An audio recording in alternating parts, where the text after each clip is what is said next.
Hi viewers, வணக்கம். நான் உங்கள் சரண். நம்ம இன்றைக்கி பார்க்க போகிற படத்தோட ரிவ்யூ வந்து மிராய். இதோட ரிவ்யூ தான் பார்க்க போகிறோம். இந்த படம் வந்து எனக்கு கேட்டால் ஒரு தெலுங்கு படம். முதல்ல படத்தோட ரிவ்யூக்குள்ளே போகிறதுக்கு முன்னாடி என்னோடய சேனலை வந்து சப்ஸ்கிரைப் பண்ணிடலாம். சப்ஸ்கிரைப் பண்ணிவிடுங்க. லைக், கமெண்ட் இதெல்லாம் பண்ணிவிடுங்க. அப்புறம் பெல் பட்டனையும் ப்ரெஸ் பண்ணிவிடுங்க மறக்காமல். அப்போ தான் அடுத்தடுத்து நான் போடுற ரிவ்யூஸ் வந்து உங்களுக்கு கண்டிப்பாக வரும். ஸோ படத்தோட ஆன்லைன் என்னென்னு கேட்டால், அசோகர் வந்து ஒரு 9 புக் அவரோட சக்தியை பயன்படுத்தி 9 புக்கு வந்து உருவாக்குறாரு. அந்த 9 புக்கையும் ஒவ்வொரு இடத்துலையும் ஒவ்வொரு ஆள்கிட்ட கொடுக்குறாரு, நம்பிக்கையானவங்ககிட்ட. ஸோ இதை வந்து பாதுகாத்துக்குங்க, இது உலகத்தோட நன்மைக்கு அப்படின்னு சொல்லி. ஸோ இதை வந்து துஷ்டன்கிட்ட போகாமல் எப்படி தடுக்கிறாங்க அப்படின்றது இதோட ஒன்லைன் கதை. சரியா? ஒன்லைன் கதை இதுதான். ஸோ அடுத்து என்னென்னு கேட்டால், இப்போ இது வந்து 9வது புக்கு வந்து ஹீரோவோட அம்மா கிட்ட தான் இருக்குது. அவங்களோட குழுக்கிட்ட தான் இருக்கும். ஸோ ஹீரோட அம்மாவுக்கு வந்து எதிர்காலத்தை வந்து கணிக்க முடியும், எதிர்காலத்தில் என்ன நடக்குது அப்படின்றத வந்து பார்க்க முடியும். ஸோ எதிர்காலத்தில் வந்து இது வந்து சிஸ்டம் கைக்கு இந்த 9 புத்தகம் போகும் அப்படின்ற மாதிரி இவங்க கணிக்க இவங்களுக்கு வந்து தெரியுது. அதுக்கப்புறம் என்ன செய்கிறாங்க இவங்க என்னென்னு கேட்டால், அந்த 9 பேரையும் 9 குழுவையும் கூப்பிட்டு ஒரு கூட்டம் மாதிரி வைக்கிறாங்க. எதிர்காலத்தில் இந்த மாதிரி நடக்க போகுது, அதை தடுக்கணும் அப்படின்னு அவங்க எல்லாம் அலட்சியமாக போகிறாங்க. அதுக்கப்புறம் இவங்க என்ன செய்கிறாங்கன்னு கேட்டால், ஒரு சாமியாரை பார்க்க போகிறாங்க இமயமலைக்கு. அந்த டைமில் இவங்க வந்து ப்ரெக்னென்ட் லேடியாக இருக்காங்க.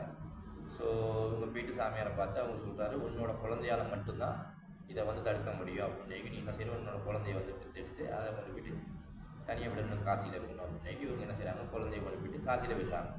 ஸோ விட்டுட்டு வந்துடுவாங்க. 24 வருஷம் கழித்து அந்த குழந்தைய தேடி கண்டுபிடிங்க அப்படின்ற மாதிரி சொல்கிறாங்க.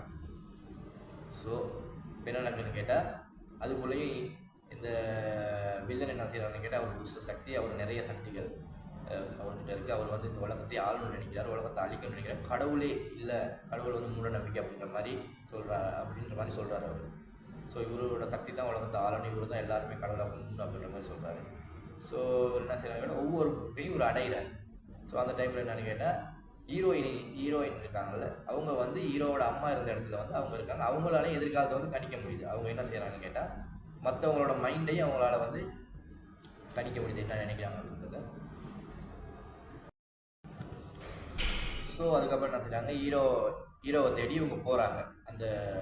அந்த குழுவோட தலைவரோட ஆணையோட ஹீரோவை தேடி போகிறாங்க. ஹீரோவை கண்டுபிடிக்கிறாங்க. ஹீரோ என்ன செய்யறாங்க, ஃப்ரெண்ட்ஸுங்களோட சேர்ந்து திருட்டு வரதான் செய்கிறாரு. ஒரு மாதிரி ஹீரோவுக்கு புரிய வச்சு கூட்டிகிட்டு வராங்க. ஹீரோ போயிட்டு என்ன செய்யறாங்கன்னு கேட்டால், அந்த ராமர் உருவாக்கணும் ஒரு ஆயுதம் இருக்குது, அதை வச்சு தான் அந்த துஷ்ட சக்தியை அழிக்க முடியும். ஸோ மிராயின்ற ஆயுதம் அதை எடுத்துகிட்டு வராரு. ஹீரோ இப்படி போய்ட்டு எடுக்கிறாரு அப்படின்றது தான் கதை. ஹீரோ என்ன செய்யறாரு, அதை எடுத்துகிட்டு வந்து அதுக்கப்புறம் கடைசியாக வில்லனோட சண்டை பிடிக்கிறாரு. ஆனால் வில்லன் வந்து அவரோட சக்தியை பயன்படுத்தி 9 புக்கையும் அவர் கையில் எடுத்து அவரோட சக்தியை வந்து பயன்படுத்தி 9 புத்தகத்தோட சக்தியை பயன்படுத்துகிறார். கடைசியாக அந்த மிராயின்ற ஒரு ஆயுதம் அது வந்து வில்லா மாதிரி அந்த துஷ்ட சக்தியை வந்து அழிக்குது.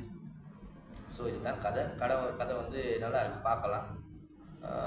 நீங்கள் தியேட்டரில் போய்ட்டு பார்க்கும்போது நல்லாயிருக்கும் படம். வித்தியாசமாக ட்ரை பண்ணியிருக்காங்க. ராமரோட கதையை கொஞ்சம் லைட்டாக லிங்க் பண்ணி எடுத்திருக்காங்க. படம் வந்து நல்லா பார்க்கறது நல்லா இருக்குது. தெலுங்கில் நல்ல வரவேற்புன்னு சொல்கிறாங்க. படம் தமிழில் எப்படின்னு எனக்கு தெரியல. ஸோ நீங்கள் பார்த்து கமெண்ட் பண்ணி படம் எப்படி இருக்குன்னு. ஸோ மக்களே, இந்த படம் வந்து ஒஸ்ட் படம்னு சொல்ல முடியாது, சூப்பர் படம்னு சொல்ல முடியாது. நார்மலான 10க்கு வந்து 6 கொடுக்கலாம் நம்ம. ஸோ படத்தோட ரிவ்யூ எப்படி இருக்குன்னு நீங்கள் சொல்லுங்கள் பார்த்துட்டு. ஸோ படத்தை பார்த்துட்டு கமெண்ட் பண்ணுங்கள் எப்படி இருக்கு படம் அப்படின்னு. மறக்காமல் என்னோடய சேனலை சப்ஸ்கிரைப் பண்ணுங்கள், லைக் பண்ணுங்கள், ஷேர் பண்ணுங்கள். பாய். அடுத்த ரிவ்யூவில் நான் உங்களை சந்திக்கிறேன்.